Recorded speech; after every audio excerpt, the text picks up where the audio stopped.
Yesterday, I put out a video on a stock that I feel has some astronomical growth in its revenues over the next several years and will result, as I have done further research, in probably a 6x in its price over the next 3 years. And then from there, don't know. In fact, I did some back testing on it against Amazon and Tesla, and so I'm pretty confident of the price relative to the growth in the revenues. And I got a comment on the video from James about he's studying and recognizing some potential growth that AI is going to give to agriculture. And I wrote back and said I'd be interested in discussing it further with him, and gave him my email, and I'll probably get on a Zoom call with him and explore his knowledge, and I'll share my knowledge, and we'll see if we can't put something together. But it got me to thinking, what's the difference between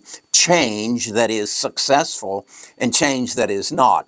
And it brought back to my mind 2 years ago my efforts in biotech, and how I recognized that as a result of the work of Jennifer Doudna and Emmanuel Descarpentier and their awarding of the Pulitzer Prize for research into genome and sequencing and genome editing, and then a book I read on them from Walter Isaacson and some additional research. I made a lot of money in the area of genome sequencing and genome editing, and then it all crashed and burned. And I lost a lot of money as a result. And I said, well, what's the difference? Why is it that some changes succeed and others don't? Why is it that the advent of the digital revolution and the internet worked and the genome sequencing didn't? Well, the more I thought about it and the more I believe it has to do with who the players are.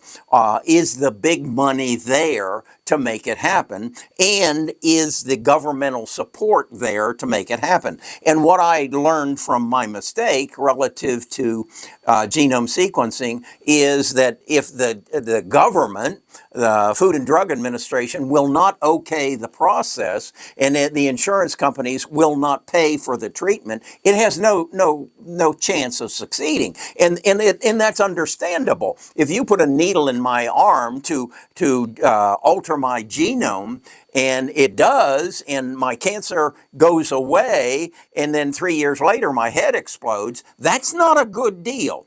Somebody's going to get sued, particularly the insurance companies, the government, whatever, the medical companies. And so that's why I believe my tech bubble burst. Because they can't get approval. Now, then I look at AI and I say, well, why is that difference? Well, it doesn't have the risk, or at least we don't perceive the risk as we're moving forward, and that we can manage any risk as it becomes smarter than human beings, and it's proceeded. And more importantly, big money has gotten behind it. That Amazon, Google, Microsoft, Tesla have got behind it and said, we want to make this happen. And there's no insurance companies and there's no government regulations yet that are stepping in to stop it from happening. So I see that as a potential for growth opportunity. Then I look at alternative energy, and we have wind, solar, and nuclear, and I say, well, why isn't that moving forward as rapid as AI is? And it's got a lot of competition. You've got a lot of electric companies that have put a lot of money into the facilities that they have now, whether it be gas-fired, coal-fired, wood-fired, whatever. And so they're not real anxious to see that change happen, and them have to make some tremendous investments to move forward. I mean, the oil industry is not really behind wind, solar, and nuclear. So you have some resistance there, and that this is not resistance, though, that I see in the AI world. And then what James is talking about, and he gave me a list of stocks about agriculture, I think the farmers are going to be for it. Granted, it's going to take a new tractor with facial recognition to identify the weeds from the crops and the bugs from the fertilizer. But I see that as having tremendous potential because it looks like it's a win-win for everybody involved, and that the people in agriculture who make the tractors, who make the fertilizer, who make the technology that might go on that tractor or the drone or whatever, it all looks like a win-win. Whereas again, I look at the biotech and it was a win-lose. The benefit it would give me, who has cancer in his genome, it is outweighed by the fact that we don't know the risk. And again, I come back to big money doesn't have anything to gain from it. Whereas big money, and big money right now is, as I said, Apple, which is somewhat reluctant to get involved, Google, Microsoft, Tesla, and Meta are all behind the AI movement. So I'm going to pursue with James what this agricultural thing looks like, but I'm going to be conscious of who is it going to hurt and who is going to bring the money forward to make it happen. And you can't get around the fact that big money, big tech wants AI to happen, and they will make it happen. And then what I'm looking for, and that's what yesterday's video is, who's the outlier out there who's found a niche, a space where big money doesn't want to fight with them. And big money, the hyperscalers will build their data centers to facilitate their profits and their gains, but it's going to leave a whole giant section of people like me who really don't want to deal with the hyperscalers.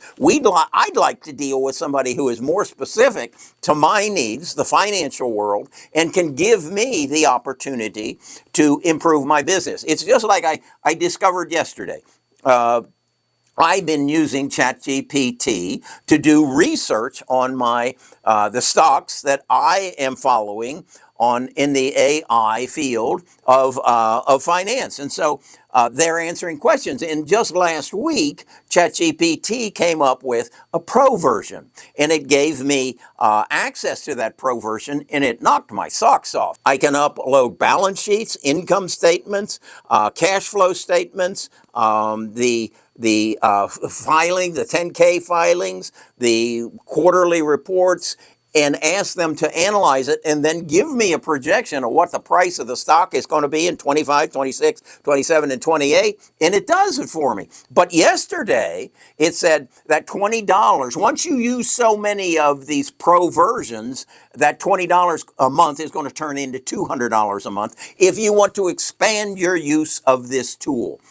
That's where these companies, that's where ChatGPT, that's where Amazon, that's where that's how they're going to make their millions. They will have millions of people paying $20, and they'll have hundreds of thousands of us paying $200 a month. That's where this is going. So I know that will work.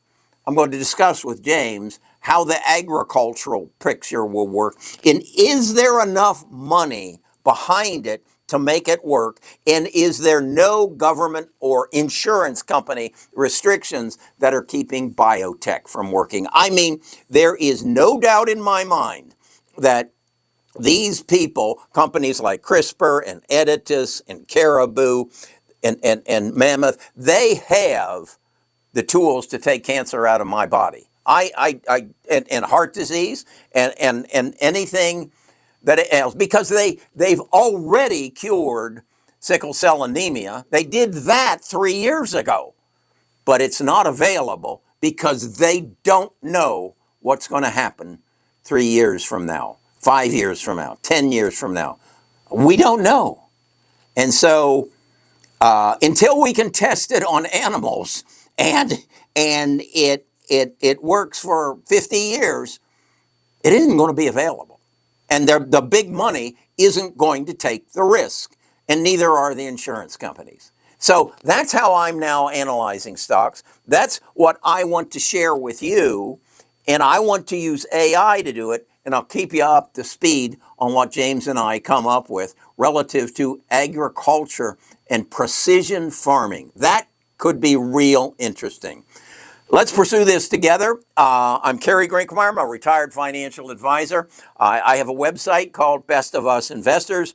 I do tracking of about 60 stocks. If you'd like to take a look at it, come to the website, try our Gold Channel for free for 14 days and see if I can help you improve your life. Talk to you again soon.